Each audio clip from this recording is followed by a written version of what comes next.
Dear student, in the earlier videos, we were studied the general characteristic features of the different classes of bryophytes. We also studied the classification of bryophytes. Now, we want to learn a representative example from each class of bryophyte. Now, we are going to studying a representative example from the first class of bryophyte, that is a Hepaticopsida, and the example we are going to studying, that is a Marchantia. So now we are going to learn a Marchantia, that is a one of the bryophyte belong in the class Hepaticopsida. First we will see the classification of Marchantia. The Marchantia belongs to the division Cryptogams, subdivision Bryophyta, class Hepaticopsida, order Marchantiae, family Marchantiaceae, and genera Marchantia. Now we will see the structure of thallus. The external structure of Marchantia is thalloid, prostate, dorsiventral. There is a dorsal and ventral surface. The thallus of Marchantia is dichotomously branched, and at the apex of each branch there is a apical growing point, and that apical growing point is called as a apical notch. The dorsal surface of thallus shows conspicuous midrib, and there are many polygonal areas on the dorsal surface. On the dorsal surface you will also see the underlying air chambers, and on the midrib, along the midrib you will see the certain cup like structures are developed, and that cup like structures are called as gyma cups, that are the vegetative body. Inside these vegetative body or gyma cup you will see the development of gymi, and that gymi are nothing but the vegetative reproductive bodies. When that gymi get detached from the gyma cup, they can develop a new thallus. The ventral surface of thallus shows the scale and rhizoid along the midrib. The scales are arranged in 2 to 4 rows either side of midrib. There are two kinds of scales, the smallest scale called as a ligulate scale, and the larger scale that is called as a appendiculate scale. The appendiculate scale has a small structure at their tip, and that is called as a appendiculate scale. The rhizoids present along the midrib are also two types. There are smooth walled rhizoid and tuberculate rhizoid.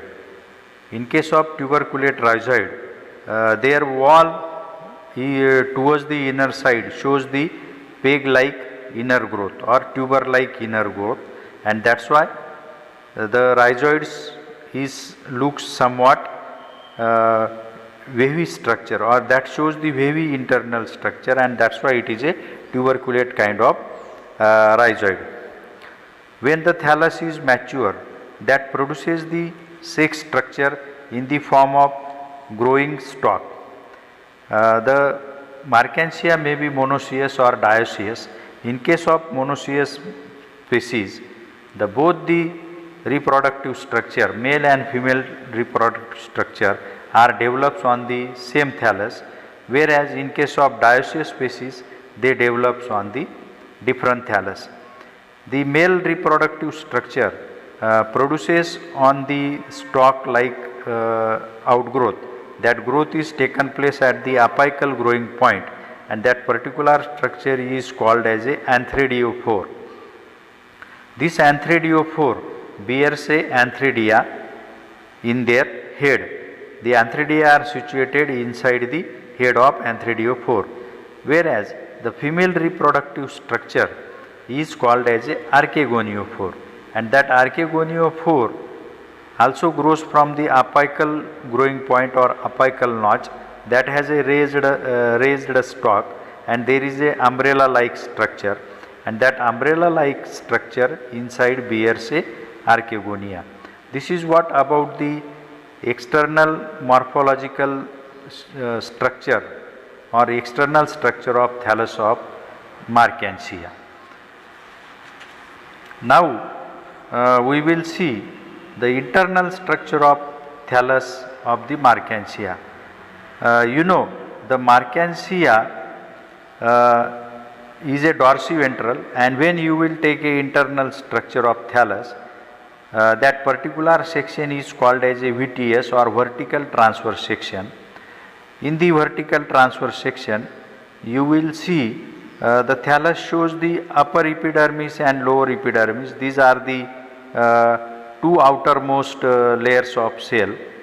Inside upper and lower epidermis, you will find the mesophyll tissue or inner tissue are differentiated into a two zone, and that zones are respectively named as a photosynthetic zone or assimilatory zone and storage zone.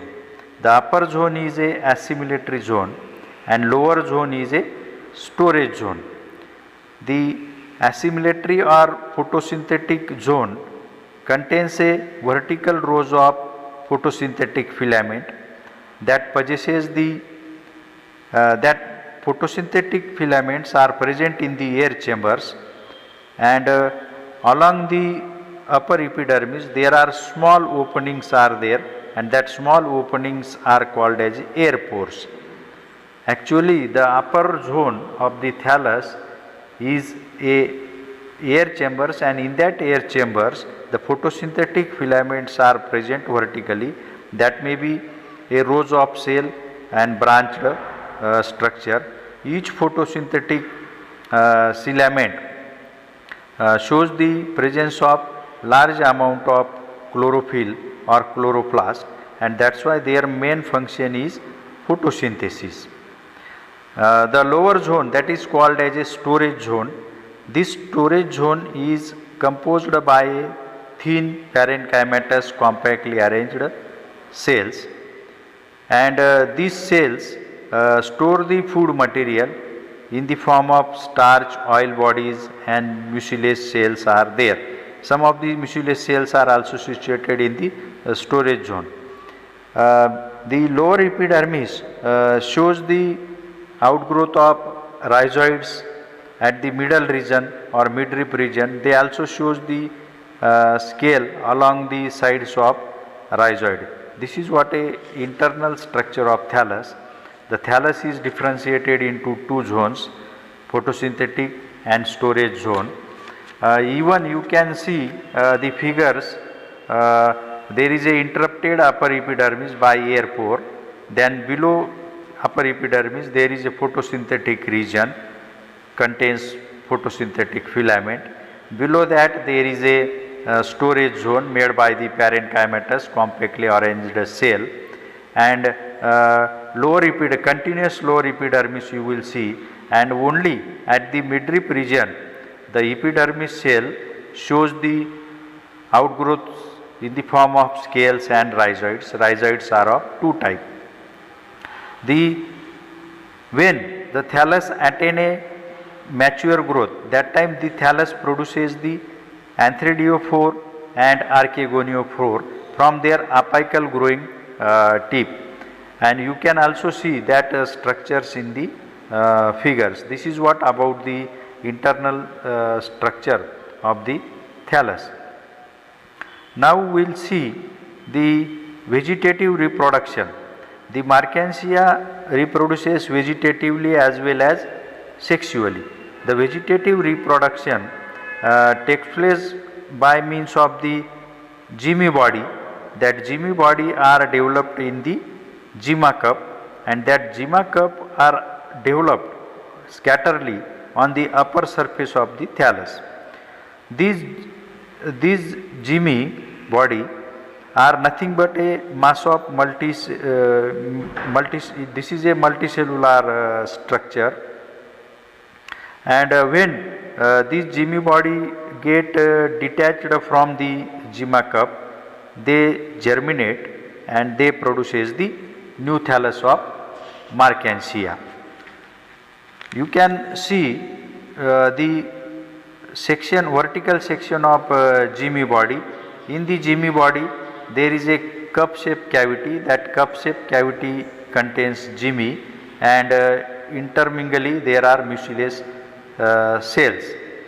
Now this Jimmy body are responsible for bringing a vegetative reproduction in the Mercansia.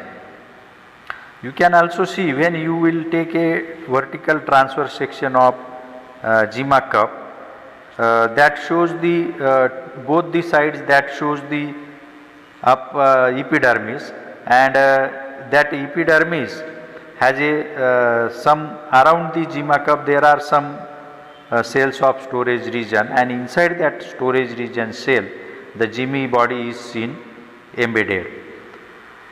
And like a thallus, there is a lower epidermis. You can see that lower epidermis is showing the scale and rhizoids. So this is what a mode of vegetative reproduction in the Mercansia.